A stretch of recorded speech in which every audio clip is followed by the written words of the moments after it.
నమస్తే, welcome to Time 24x7 TV. జూబ్లీస్ లో అయితే బై ఎలక్షన్స్ అయితే వచ్చినాయి అనమాట. బై ఎలక్షన్స్ లో కూడా ఏ పార్టీ గెలుస్తుందనే చాలా వరకు కూడా టెన్షన్ అయితే నడుస్తుంది. కాకపోతే ప్రతి ఒక్క పార్టీ కూడా డోర్ టు డోర్ క్యాంపెయిన్ అయితే చేస్తున్నారు. ప్రచారం కూడా భారీ ఎత్తున అయితే చేస్తూనే ఉన్నారు. కాకపోతే మనం ఇప్పుడు బీజేపీ దగ్గర ఉన్నాం. బీజేపీలో క్యాండిడేట్లు ఇంతవరకు అనౌన్స్ చేయకపోయినా కానీ వాళ్ళైతే డోర్ టు డోర్ క్యాంపెయిన్ అయితే చేస్తూనే ఉన్నారు. ఆ డోర్ టు డోర్ క్యాంపెయిన్ లో ఏం జరుగుతుంది, అసలు ఎట్లుండబోతుంది, వాళ్ళ పార్టీ ఎలాంటి కార్యాచరణ తీసుకోబోతుంది, ముందున్న వాటిలో కూడా మనం మాట్లాడదాం. మన దగ్గర ఇప్పుడు సోషల్ మీడియా ఇన్ఛార్జ్ ఉన్నారనమాట గణేష్. మన గణేష్ తో మాట్లాడదాం. నమస్తే అన్న. అందరికీ నమస్కారం. టైమ్స్ 24/7 ప్రేక్షకులకు అందరికీ నా నమస్కారం అన్న. ఇప్పుడు అనుకోకుండా జూబ్లీస్ ఎమ్మెల్యే హఠాత్మరణంతో ఈ హైదరాబాద్ నగరం నడిబడున ఉన్న జూబ్లీస్ నియోజకవర్గానికి అసెంబ్లీ ఎన్నికలు వచ్చినాయన్న. ఈసారి అయితే భారతీయ జనతా పార్టీ 100% గెలుస్తుంది. మేము ఏదైతే ఇంటింటికి పాదయాత్రగా చేసుకుంటా మేము వెళ్తున్నామో ప్రతి ఒక్క గడపలో కూడా ఈసారి భారతీయ జనతా పార్టీకే ఓటేస్తామని కూడా ప్రతి ఒక్కరు కూడా మాకు ఏంటంటే ఎంతో ప్రోత్సహిస్తున్నారన్న. భారతీయ జనతా పార్టీ జూబ్లీస్లో గెలవబోతుందన్న. ఇదైతే రాసి పెట్టుకోండి. నవంబర్ 11వ తేదీన ఏదైతే ఎలక్షన్ అవుతుందో అందరూ కూడా భారతీయ జనతా పార్టీకి ఓటేస్తామని చెప్తున్నారన్న. అయితే ఇప్పుడు ఇంతవరకు కూడా క్యాండిడేట్ అనౌన్స్ చేయలేదని చెప్పి కూడా ప్రతి ఒక్క అంటే కాంగ్రెస్ పార్టీ కావచ్చు, బీఆర్ఎస్ పార్టీ కావచ్చు, వాళ్ళందరూ కూడా విస్తృతమైన ప్రచారం అయితే చేస్తున్నారు అనమాట. ఇంతవరకు బీజేపీ క్యాండిడేటే లేరు, వాళ్ళకి ఎట్లా ఓట్లు వేస్తారు, ఎట్లా గెలుస్తుంది అనుకుంటున్నారు, మా పార్టీకి ఓటేయండి అని చెప్పి కూడా వాళ్ళందరూ కూడా ప్రచారం చేస్తున్నారు కదా. దానిపై మీ స్పందన ఏంటి అన్న? భారతీయ జనతా పార్టీ అనేది అభ్యర్థి గురించి పనిచేయాలన్న. భారతీయ జనతా పార్టీ గురించి ఏంటంటే కాషాయ సైనికులందరూ కూడా కమలం పువ్వు గురించి, బీజేపీ గురించి పనిచేస్తారు.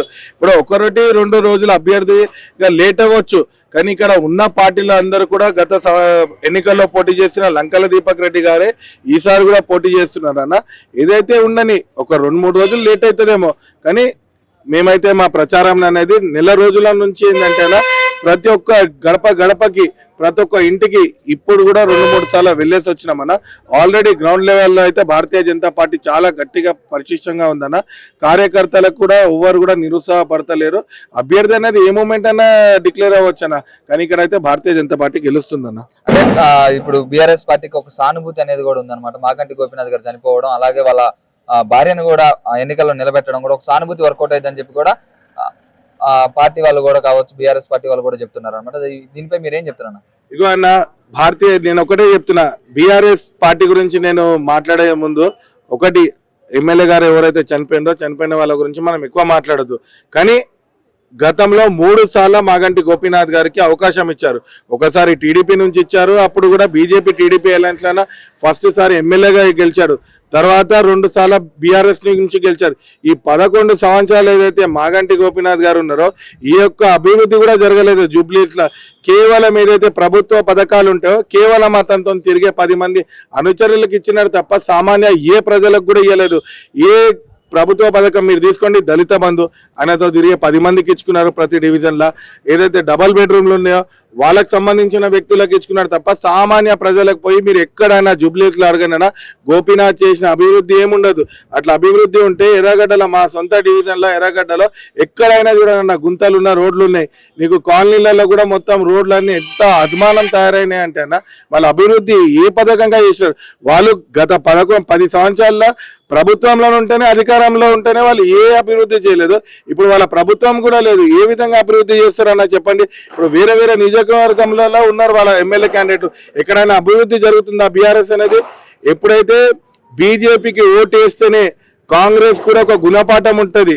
కాంగ్రెస్ కూడా ఏదైతే 6 గ్యారెంటీలు ఇచ్చి ప్రజలని మోసం చేసిందో అప్పుడే కాంగ్రెస్ కి అనేది మేమైతే చెప్తున్నామన్న. ప్రతి ఒక్కరు కూడా, మేము కూడా కాదు, ఇంటింటికి వెళ్ళిన ప్రజలు అన్నది ఏమంటున్నారు, కాంగ్రెస్ 6 గ్యారెంటీలు ఇచ్చింది, మహాలక్ష్మి పథకం అని చెప్పింది, 2500 ఎవరైతే అడగలేదు అన్న, కాంగ్రెస్ వాళ్ళంతలో వాళ్ళు మేము ఇస్తామని చెప్పినారు.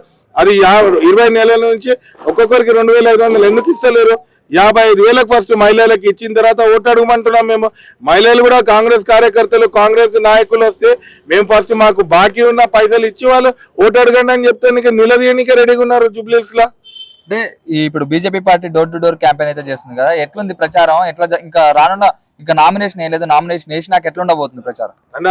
నామినేషన్ వేయక ముందే జూబ్లీహిల్స్ లో ప్రతి డివిజన్ లో ఎక్కడ చూసినా భారతీయ జనతా పార్టీ కార్యకర్తలే కనిపిస్తున్నారు.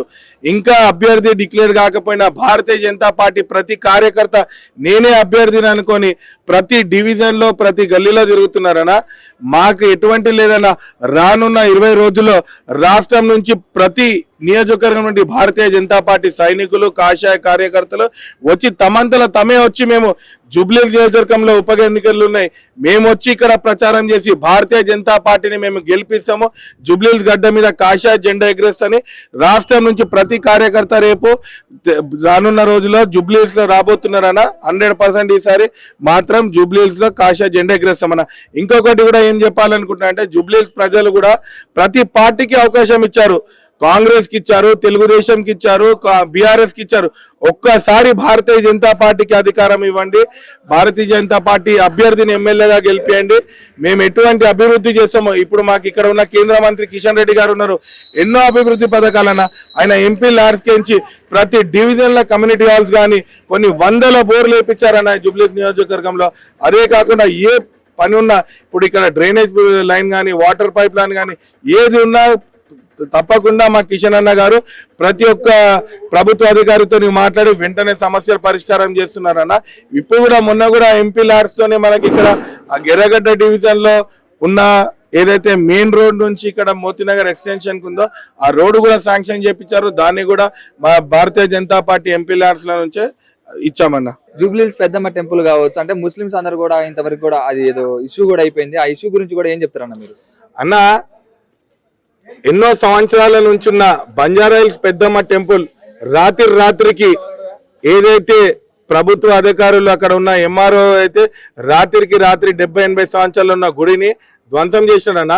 గత 3 నెలల నుంచి భారతీయ జనతా పార్టీ అనేది కాషాయ కార్యకర్తలు, హిందూ సంఘాలు, బజరంగ్ దళ్ కార్యకర్తలు కొట్లాడుతుంటే మా మీద కేసులు బుక్ చేసి మేము ఏమడిగినామన్నా, ఒక 100 గజాల భూమి మాకు ఇస్తే మా గుడిని మేము పెట్టుకుంటాం, అక్కడ పూజ చేసుకుంటాం అంటే కాంగ్రెస్ అన్న గవర్నమెంట్ ల్యాండ్ అనేది చెప్పి వాళ్ళు ప్రభుత్వం అనేది అది వేలం వేసి వాళ్ళు ఏంటంటే అక్రమంగా అక్కడ పెద్దది దాన్ని ఏమంటారన్నా అది కట్టుకుంటున్నారు. ఏది గేటెడ్ కమ్యూనిటీలకు వాళ్ళు ఇచ్చుకుంటున్నారు. ప్రభుత్వ అధికారం అంటే ఎన్నో సంవత్సరాల నుంచి అక్కడ గుడి ఉంది. ఇప్పుడు 80-70 సంవత్సరాల నుంచి గుడి ఉంది. అక్కడ ఉన్న స్థానికులు కూడా ఎంతో గొడవ చేశారు. పెద్దమ్మ టెంపుల్ గుడి కట్టడానికి మాకు 100 గజాలు అడిగితే మాకు 100 గజాల ల్యాండ్ ఇవ్వలేదు. అదే ముస్లింస్ గురించి ఒక కబ్రస్థాన్ గురించి వాళ్ళు ఏదైతే రాత్రి దొంగ నాటకాలు ఆడి షేక్పేటలోనేమో ముస్లింస్ కి మేము ఇస్తామని చెప్పి 2500 గజాలేమో అక్కడ ఉన్న మిలిటరీ ల్యాండ్, డిఫెన్స్ ల్యాండ్ ఇచ్చారు. వాళ్ళు అక్కడ డిఫెన్స్ వాళ్ళు వచ్చేది మా ల్యాండ్ రానైనా అని చెప్తే వాళ్ళు అక్కడి నుంచి వెళ్ళగొట్టంగానే ప్రభుత్వంకి ఏమైంది, మళ్ళా మాకు ముస్లింల ఓట్లు ఇక్కడ రాదు అని చెప్పేసి రాత్రి ఇక్కడ ఎర్రగడ్డలో ఎన్నో లక్షల కోట్లు పెట్టుకొని వాళ్ళు విలాసవంతంగా ఒక ఇల్లు కట్టుకొని వాళ్ళు ఎంతో కష్టపడి లైఫ్ లో ఒక చిన్న ఫ్లాట్ తీసుకున్నారన్న. ఒక ఫ్లాట్ తీసుకుంటే వాళ్ళ ఇళ్ల మధ్యలో వచ్చి ఒక కబ్రస్థానాన్ని కట్టేసి ఈరోజు సాయంత్రం 4 గంటలకు ఎలక్షన్ నోటిఫికేషన్ వస్తుందని తెలిసి వాళ్ళు ప్రభుత్వ జీవో ఇచ్చేసి ఇది కబ్రస్థాన్ చేస్తామంటే ఎంతవరకన్నా ముస్లిమ్స్ కూడా ఒకరు ఆలోచించాలి. ఎప్పుడైతే మీరు కాంగ్రెస్ పార్టీని వదిలేస్తారో, ఎప్పుడైతే మీరు కాంగ్రెస్ పార్టీకి ఓటు వేయడం ఆపేస్తారో అప్పుడే కాంగ్రెస్ పార్టీ మిమ్మల్ని పట్టించుకుంటుంది. కాంగ్రెస్ పార్టీ ముస్లింస్ కేవలం ఒక ఓటు బ్యాంకుగా చూస్తుంది తప్ప ముస్లిం అభివృద్ధి గురించి ఏది చేయలేదు. ఒకవేళ నిజంగా ముస్లింల అభివృద్ధి గురించి ఆలోచించే పార్టీ ఏదైనా ఉందంటే అది భారతీయ జనతా పార్టీ. భారతీయ జనతా పార్టీ ఏ మతంకి సంబంధించింది కాదు, ఏది కాదు. భారతీయ జనతా పార్టీ నరేంద్ర మోడీ గారు సబ్కా సాత్, సబ్కా వికాస్, సబ్కా విశ్వాస్ అనే నినాదంతో ముందుకెళ్తున్నారన్న. మన జిఎస్టీ తగ్గించినారు, ఒక హిందూస్కే తగ్గించినారన్న చెప్పండి అన్న, ఒక హిందూస్కే తగ్గించినారా? అందరు దేశంలో ఉన్న ప్రతి పౌరునికి రావాలని చెప్పి పక్కనున్న దేశాలలో రేట్లు పెరుగుతుంటే మోదీ గారు ఉన్న జిఎస్టీని 18%ని 12% చేశారు, 12%ని 5% చేశారు, 5% 0%. ప్రతి మధ్య తరగతి వాళ్ళకు దివాళీ రాకముందు ఒక దివాళీ వాళ్ళ ఇంట్లోనికే ప్రతి కుటుంబానికి ఒక 5,000 నుంచి 10,000 ప్రతి సరుకుల వల్ల వాళ్ళకు బడ్జెట్ అనేది అవుతుందన్న.